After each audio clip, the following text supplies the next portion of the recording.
entonces a trabajar lo que sería mi última intervención en el día de hoy, enfocándonos un poco en el manejo de la hipertensión en los casos especiales y otras estrategias adicionales que van a ser muy útiles para el manejo de nuestros pacientes. Nuevamente no tengo ningún conflicto de interés que desglosar sobre el contenido de esta presentación. En cuanto a lo que vamos a cubrirles, como les mencioné, el manejo de hipertensión en condiciones específicas. Vamos a trabajar un poquito el concepto de la modificación de estilos de vida. Obviamente vamos a ser un poquito más breves en esta parte porque yo sé que se va a expandir durante las otras sesiones de la tarde de hoy, así que solamente lo vamos a mencionar. Y vamos a terminar con el concepto de las medidas de presión en el hogar. Pues el manejo de la alta presión en las condiciones específicas, entonces si vamos a trabajar sobre ese tema, tendríamos que identificar cuáles son estas condiciones y son las siguientes.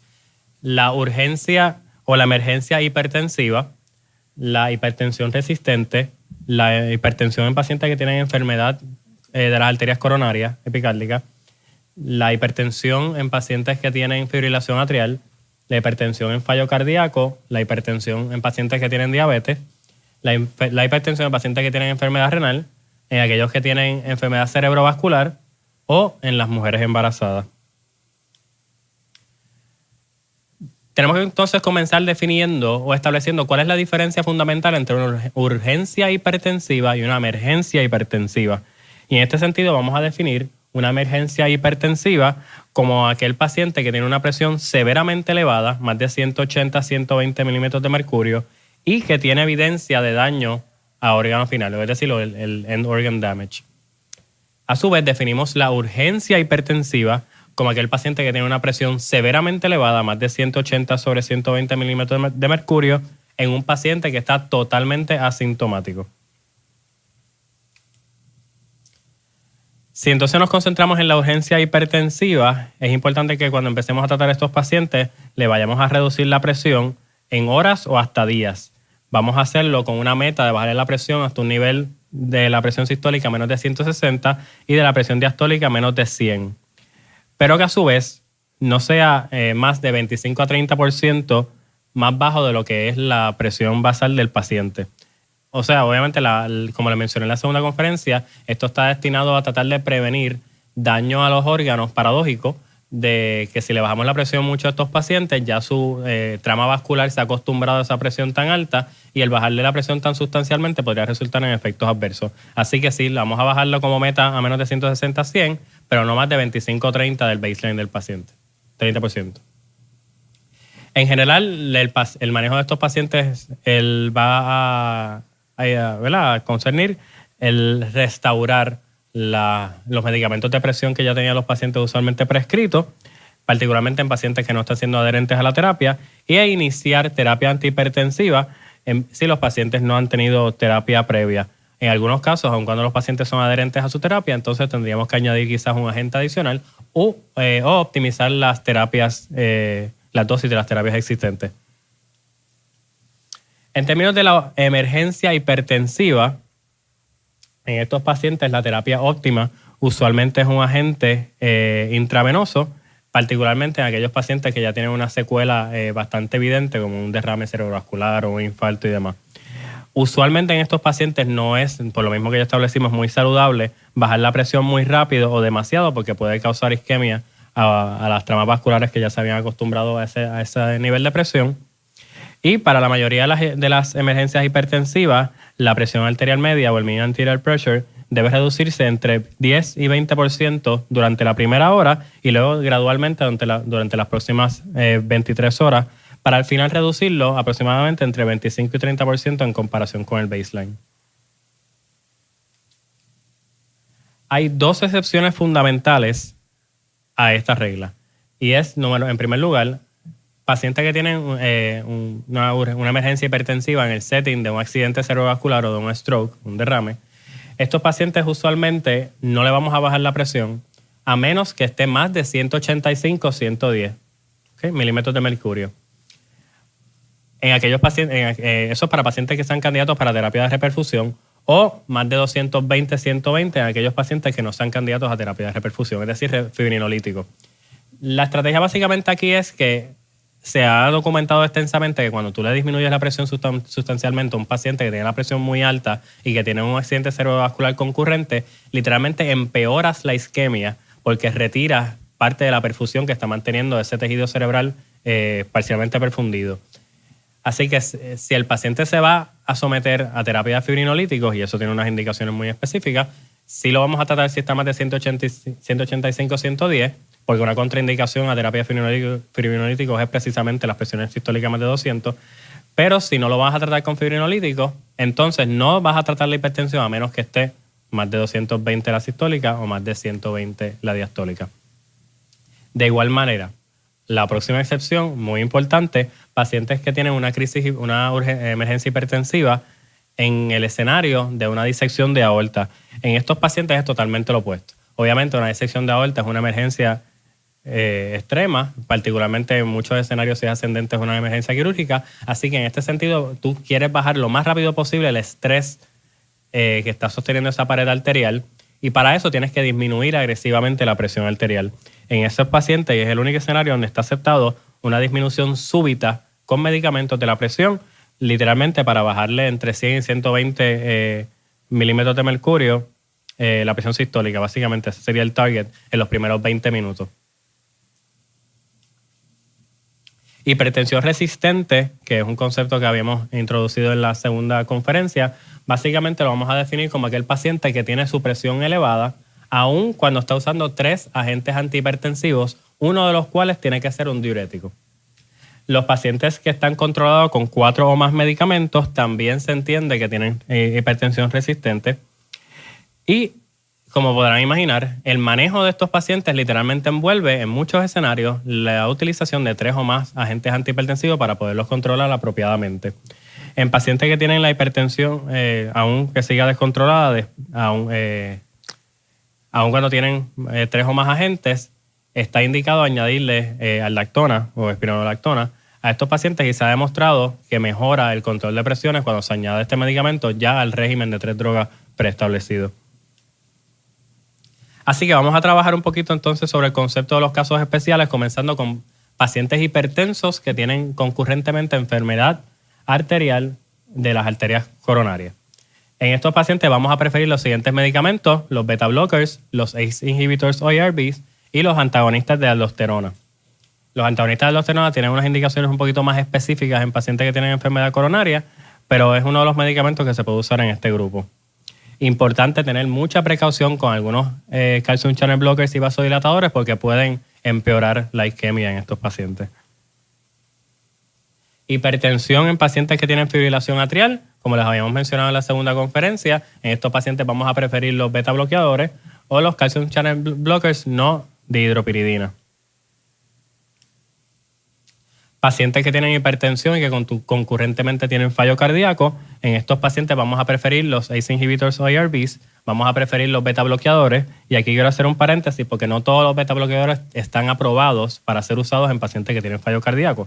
En estos pacientes, principalmente vamos a utilizar carvedilol, metoprolol succinato o esmolol. Esos son los únicos 3, o bisoprolol, perdóname.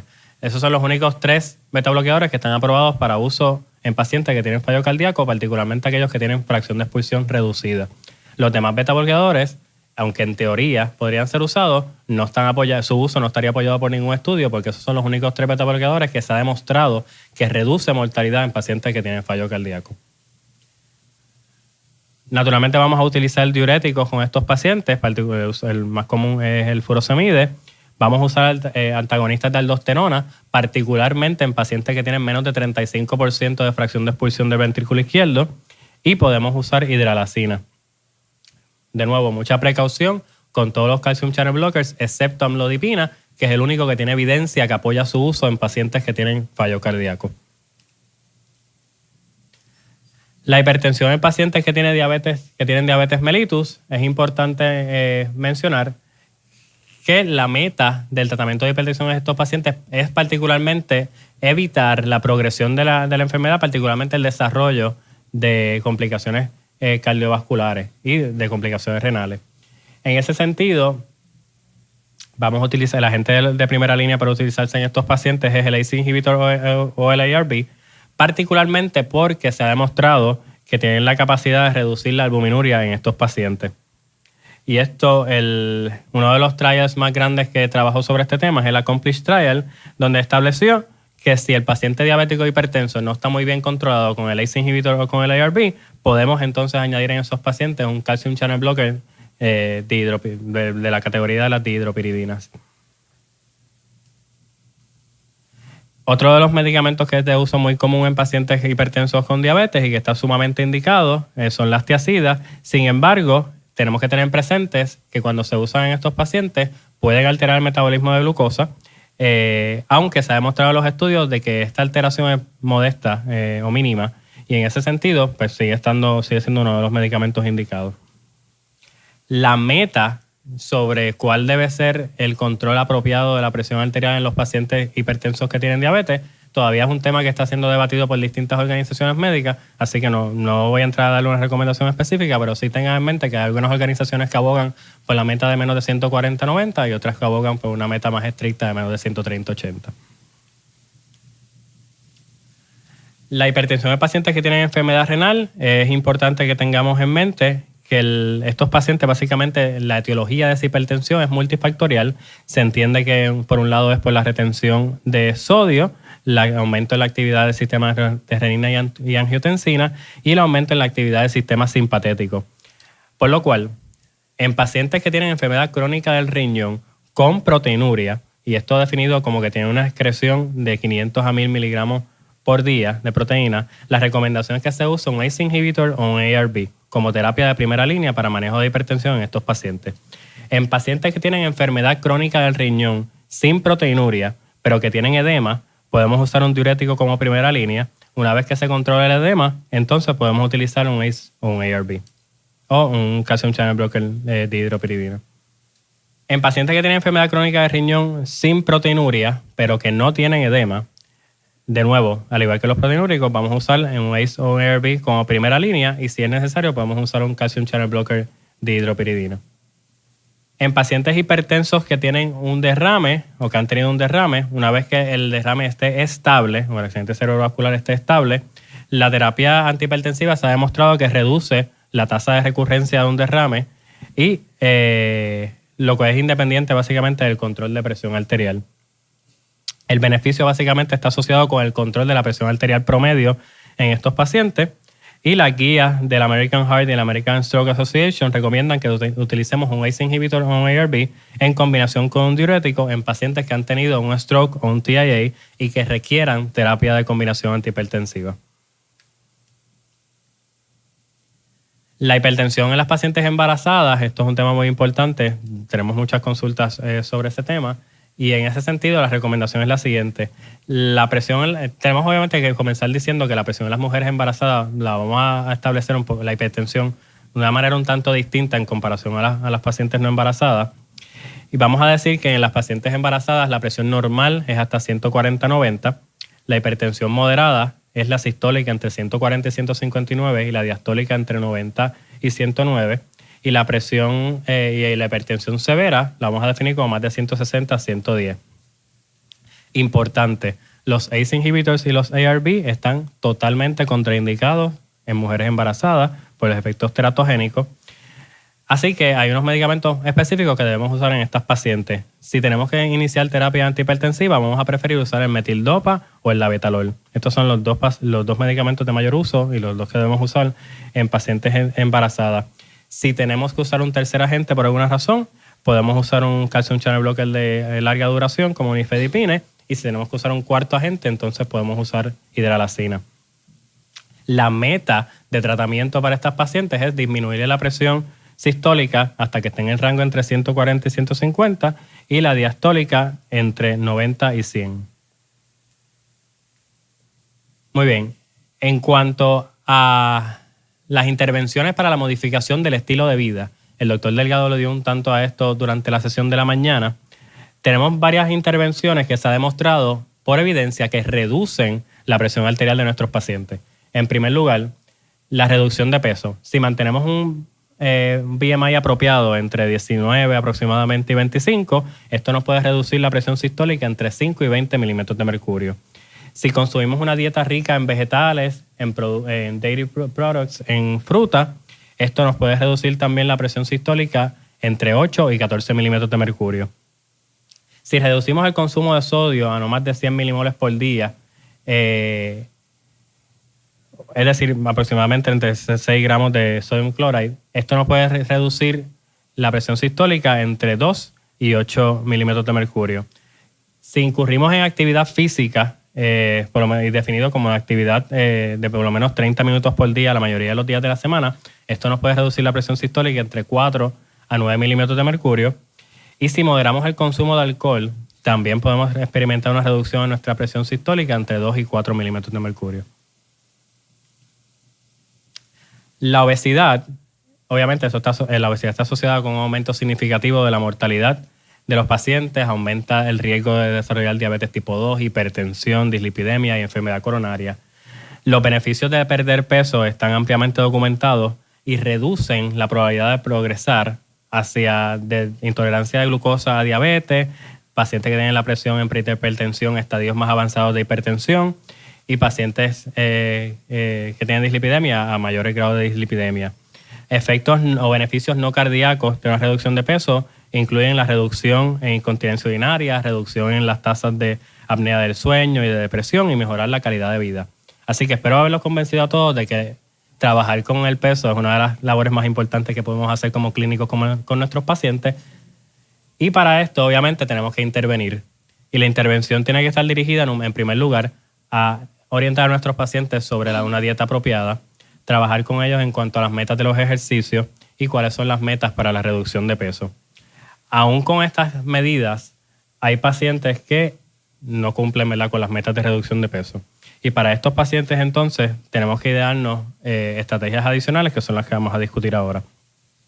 En un paciente que tiene un BMI de más de 30 o un BMI entre 27 y 30, que tiene comorbilidades, es decir, por ejemplo, diabetes, que han fallado ya la terapia de reducción de peso a través de dieta y ejercicio, podemos iniciar terapia farmacológica para reducción de peso.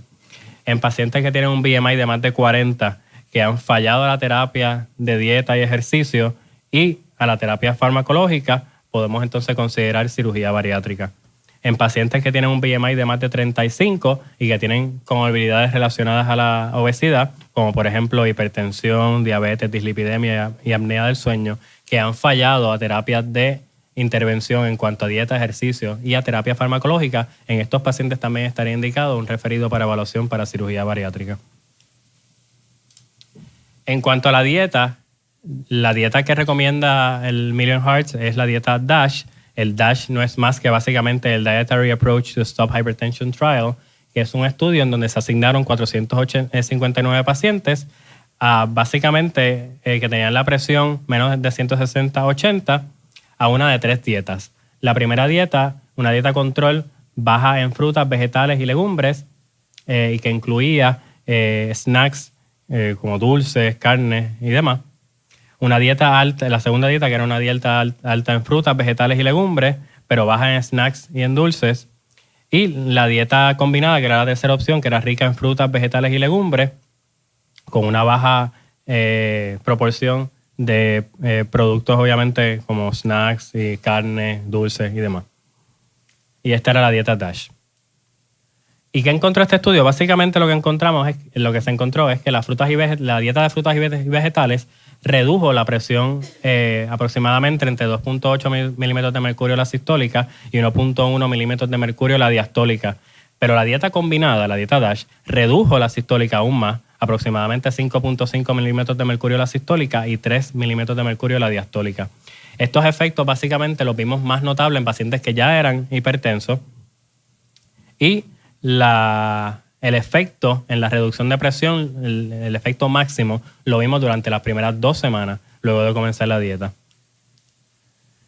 Hay una variante a esta dieta DASH que es la llamada Low Sodium DASH, que básicamente es un trial, de donde salió la dieta naturalmente, que evaluó la efectividad de variar el consumo de sodio en combinación a consumir la dieta DASH. Y este estudio demostró lo siguiente, que independientemente del consumo de sodio del paciente, la dieta DASH resultó en disminuciones tanto de la presión sistólica como de la diastólica. Así que, pero aun cuando entonces se analizaba el componente de sodio dentro de la ecuación, sí se observaron niveles aún más bajos de presión en los pacientes que hubo el control de sodio en adición a la dieta DASH. El otro componente que es importante que tengamos en consideración cuando estamos trabajando con nuestros pacientes es la actividad física.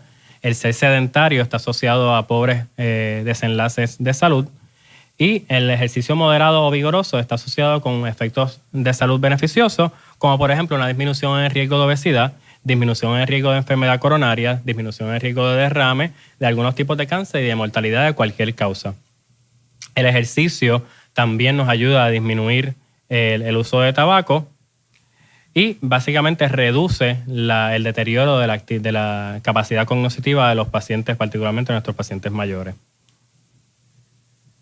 La meta general semanal que debemos de tener es 150 minutos de actividad física aeróbica de intensidad moderada o 75 minutos de actividad vigorosa, eso es a la semana. La actividad física moderada es equivalente a más o menos a caminar de 5 a 8 kilómetros en una velocidad de 5 a 8 kilómetros por hora, usar la bicicleta, nadar de manera moderada, limpiar en el hogar o cortar la grama. Esos son ejemplos de actividades moderadas. Actividades vigorosas, ya entonces estaríamos hablando sobre básicamente corredores, brincar cuica o calistenia. En cuanto al consumo de alcohol, y eso el doctor Delgado lo había mencionado durante la mañana, múltiples estudios han encontrado una asociación entre el exceso del consumo de alcohol y la hipertensión. Pacientes que tienen que consumen más de 2 tragos al día tienen de 1.5 a 2 veces el riesgo de aumento en la incidencia de hipertensión en comparación con aquellos pacientes que no beben. Así que, y el doctor Delgado lo mencionó por la mañana, el punto sobre el consumo de alcohol es que la moderación es la clave. Consumo módico no va a tener ningún efecto adverso en su cuerpo, pero consumo significativo sí va a aumentarle la presión. En cuanto al cigarrillo, obviamente el cigarrillo todos conocemos que es una de las causas prevenibles más importantes que causan mortalidad en todos nosotros. Aproximadamente hasta la mitad de todos los fumadores pueden esperarse que fallezcan de una de las enfermedades asociadas al tabaco. El tabaco nos puede llevar a distintos efectos adversos en nuestro sistema vascular, incluyendo vasoconstricción coronaria, aumento de la cascada de coagulación y nos da un estado de hipercoagulabilidad, dislipidemia y disfunción del endotelio, es decir, de la pared de las arterias mismas. El dejar de fumar está asociado con una reducción considerable en los eventos cardiovasculares en los pacientes que dejan de fumar, así que es tarea de todos entonces orientar a nuestros pacientes y proveerles las herramientas apropiadas para que puedan dejar de fumar.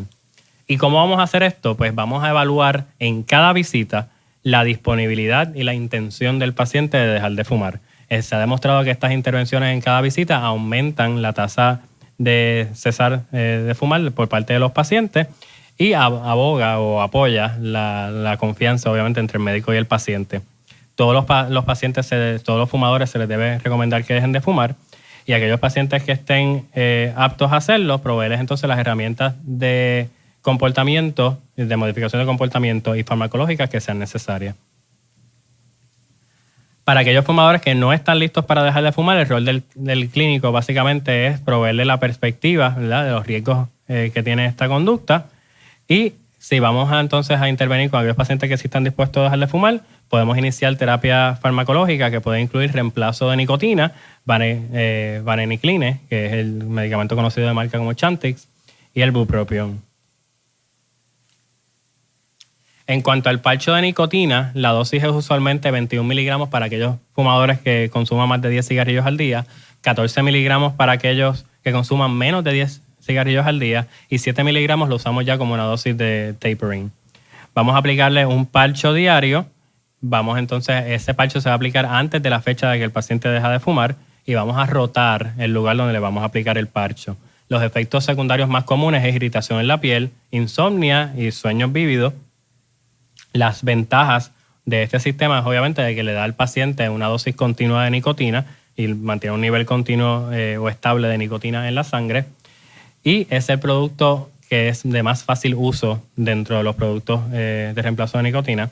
La desventaja es que el paciente no puede regular la dosis de nicotina que estaría consumiendo según su su estado emocional, y eso pues, es una cosa que los pacientes reportan como una dificultad para usar la terapia si tiene un craving, por ejemplo.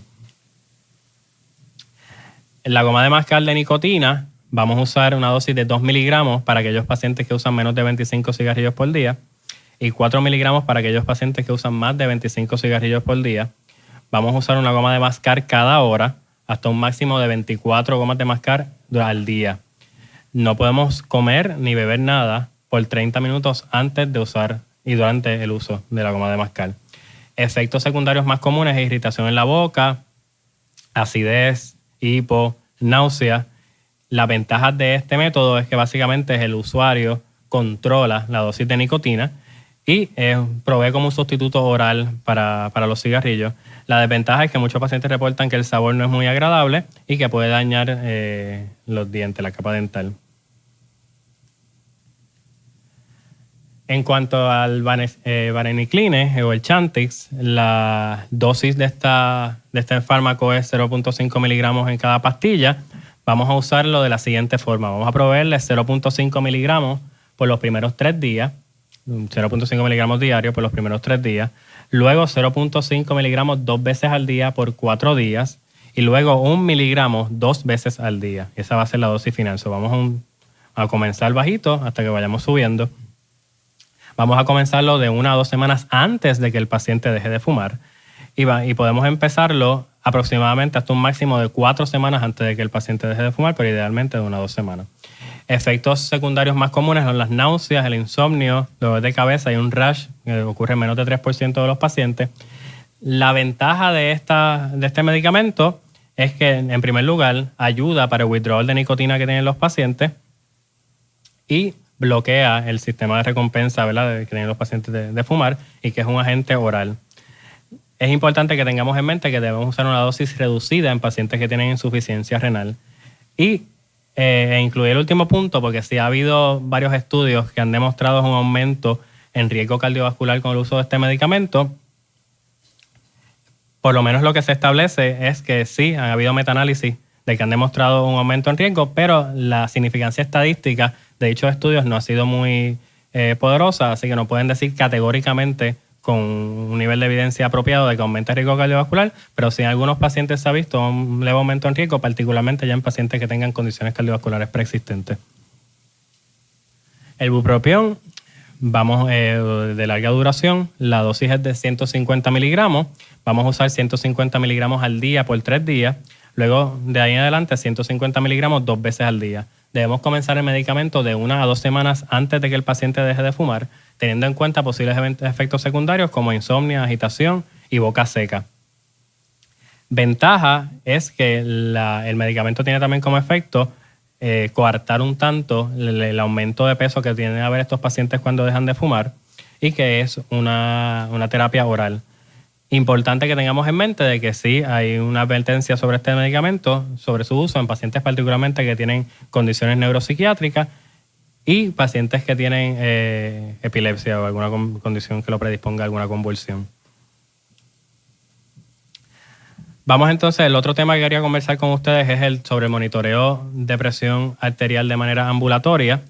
El monitoreo de presión arterial de manera ambulatoria se está recomendando de manera muy importante para el uso con los pacientes, particularmente porque nos permite ver la presión de los pacientes en un escenario no clínico, sino en el escenario habitual que tiene el paciente.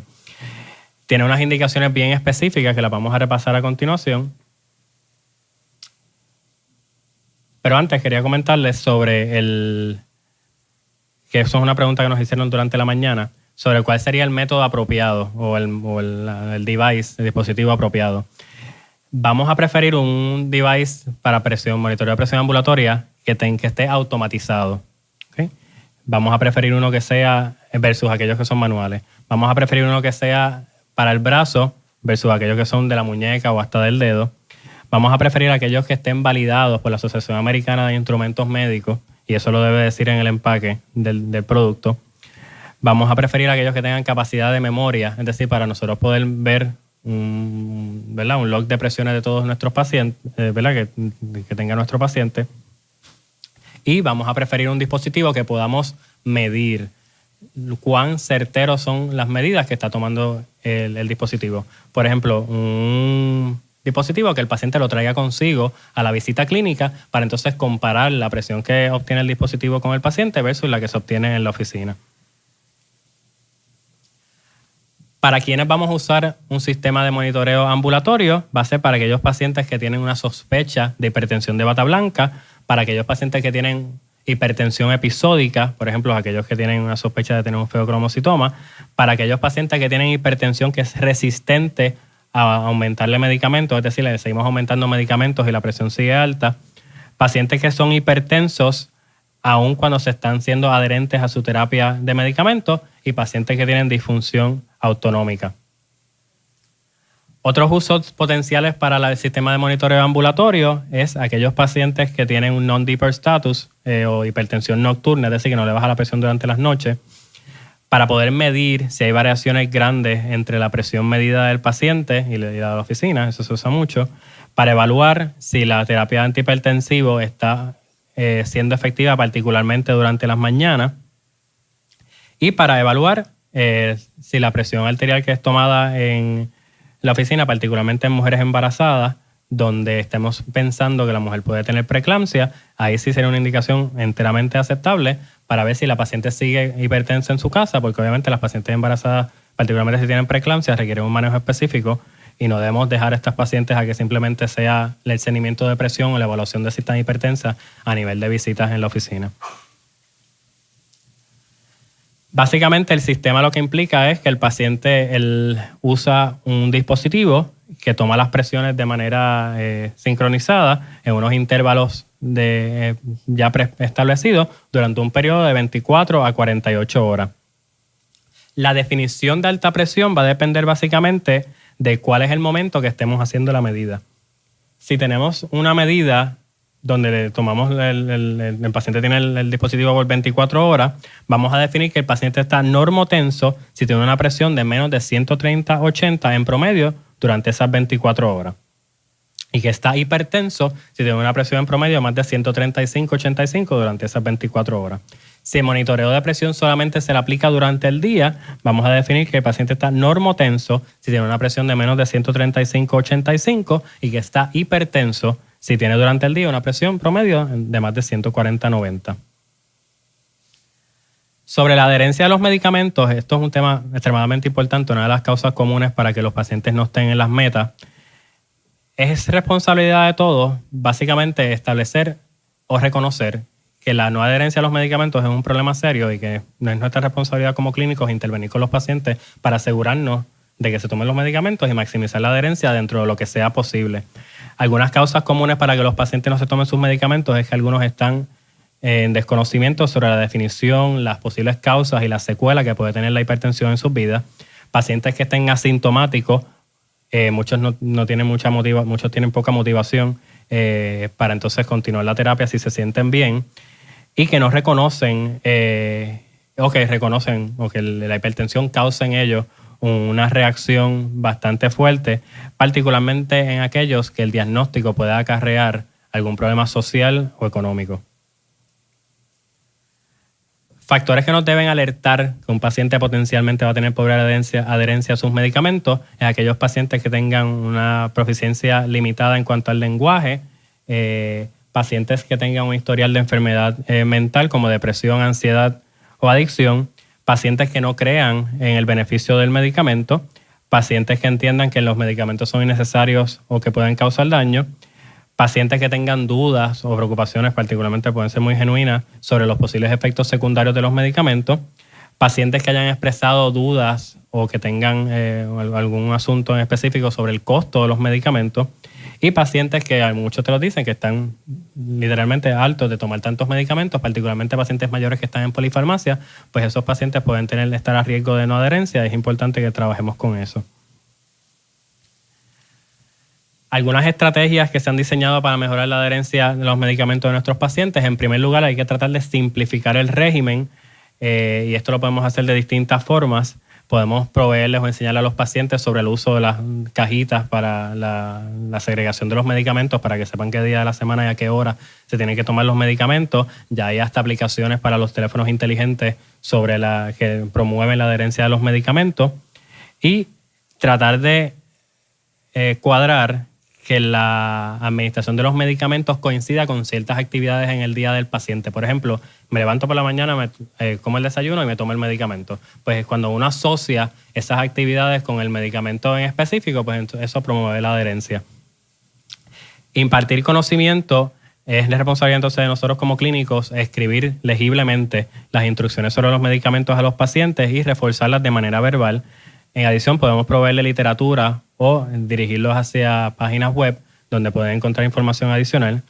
Modificar el comportamiento y las creencias de los pacientes. Esto básicamente es proveerle un refuerzo positivo a los pacientes cuando se están tomando sus medicamentos apropiadamente e incentivos si es posible. En cuarto lugar, proveer comunicación y confianza. En este sentido, pues es parte de la interacción clínica, proveerle un ambiente apropiado al paciente donde se establezca cuáles son las barreras que tiene para el uso de sus medicamentos apropiadamente y para la adherencia como tal. Dejar el bias de nuestra parte, en el sentido de nosotros poder reconocer que la no adherencia a los medicamentos es multifactorial y no necesariamente asignar alguna conclusión sobre comportamiento cuando un paciente no puede tomarse sus medicamentos. Y es responsabilidad de todos también evaluar la adherencia a los medicamentos en cada una de las interacciones clínicas que tengamos con nuestros pacientes. Así que habiendo dicho eso, vamos entonces con varios casitos en donde vamos a poder repasar lo que hemos aprendido. Primer caso, tenemos un caballero de 42 años que es evaluado por obesidad. Su peso ha estado aumentando durante las pasadas 2 décadas y está ahora mismo en 370 libras. Hace 5 años fue diagnosticado con diabetes tipo 2, hipertensión y hiperlipidemia. Durante los pasados 6 meses ha tratado dieta y ejercicio sin mucho éxito para trabajar con su obesidad. Trató el Orlistat over the counter, pero no pudo tolerar los efectos gastrointestinales. Está ahora mismo en metformin, el lisinopril en simvastatina. Ha perdido aproximadamente 100 libras. En el examen físico su temperatura está normal, la presión está en 130/80, el pulso está en 80 y la respiración está en 14. Tiene un BMI de 48. Su circunferencia es de su cintura de 48 pulgadas. No tiene tiromegalia. Los sonidos cardíacos están normales sin un soplo. No hay edema de las extremidades inferiores y sus laboratorios están normales. Así que, ¿qué vamos a hacer con este paciente que tiene un BMI de 48 y ya ha tratado dieta y ejercicio y terapia farmacológica? Vamos a referirlo para evaluación para cirugía bariátrica. Próximo paciente, tenemos una dama de 81 años que es evaluada durante su visita de seguimiento porque tiene un historial de 3 años de alta presión. Ella dice que se siente bien, no fuma cigarrillo, está adherente a su régimen de medicamentos que consiste de dosis máximas de clordalidones, enalapril, amlodipina y carvedilol. En el examen físico tiene una presión de 158/68 y el pulso está en 68. Sus otros signos vitales están normales. El BMI está en 26. Tiene un soplo sistólico decreciendo, notado en el right upper sternal border. Los carotid upstrokes están normales. No escuchamos ningún bruit. Tiene un poquito de edema en las piernas. Sus laboratorios están esencialmente normales, incluyendo la función renal. ¿Cuál de los siguientes es el método más apropiado para el manejo de la presión de esta paciente?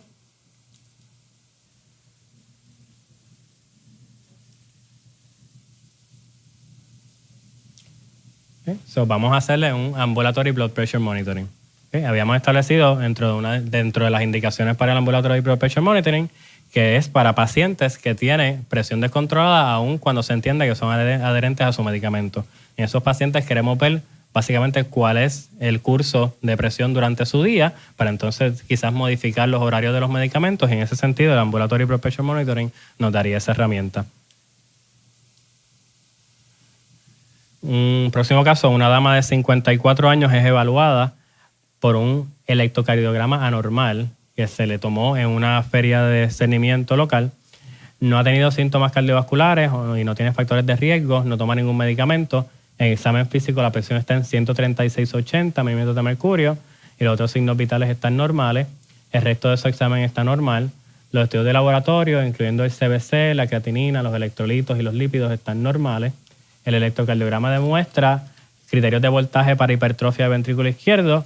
Un electrocardiograma de seguimiento confirma la presencia de la hipertrofia del ventrículo izquierdo sin evidencia de enfermedad valvular aórtica y no tiene ningún gradiente a través de la válvula. ¿Cuál de los siguientes va a ser el manejo apropiado de esta paciente? Tenemos las opciones: monitoreo ambulatorio de la presión, MRI cardíaco, clortalidone o un coronary artery calcium score. La alternativa correcta es el monitoreo ambulatorio de las presiones por 24 horas, porque la paciente, aunque aparentemente está normotensa o cercana a la normotensión, está a 136/80, tiene evidencia de hipertrofia del ventrículo izquierdo, que es uno de los end organ damage que habíamos establecido que nos puede causar la presión alta. Así que en esta paciente donde ya tiene evidencia de end organ damage, que tiene un eco que dice que tiene hipertrofia del ventrículo izquierdo y tiene un electrocardiograma que también apunta a eso y aparenta la presión estar casi normal, tenemos que entonces monitorearla durante 24 horas para ver realmente cuál es la presión en su casa, porque la hipertrofia del ventrículo izquierdo no se supone que me ocurra en un paciente que tiene una presión de 136/80, ¿okay? Por lo menos concéntrica. Y el último caso es una dama de 25 años que viene para evaluación antes de quedar embarazada, tiene un historial de hipertensión que está controlada con lisinopril. Su historial médico no tiene nada significativo. El examen físico tiene la presión en 134/86 milímetros de mercurio en ambas extremidades superiores con el lisinopril y los otros signos vitales están normales. El resultado de su examen cardíaco está unremarkable. No tiene edema, no tiene cianosis, no tiene clubbing, no tiene delay de los pulsos radiales arteriofemorales. Las arteriales radiofemorales, perdóname. Los estudios de laboratorio revelan electrolitos normales, un CBC normal, TSH está normal, función renal está normal y urinalysis también, y el electrocardiograma está normal. Así que es una mujer que quiere quedar embarazada, que es hipertensa y que toma lisinopril. Así que, ¿qué vamos a hacer? Aparte de decirle que se tome sus vitaminas prenatales, habíamos dicho que el lisinopril es teratogénico, porque es un ACE inhibitor. Así que, ¿qué vamos a hacer? En primer lugar, o le podemos quitarle el lisinopril y dejarla sin ningún medicamento, o podemos sustituir la betalol por lisinopril, o losartán por lisinopril, o espironolactona por lisinopril. Y la contestación es que vamos a sustituir la betalol por el lisinopril. La betalol es uno de los medicamentos que es aceptado para control de presiones en pacientes embarazadas. Tanto el losartán como la espironolactona pueden tener efectos en el feto y no se deben usar o no se pueden usar en pacientes embarazadas. ¿Preguntas?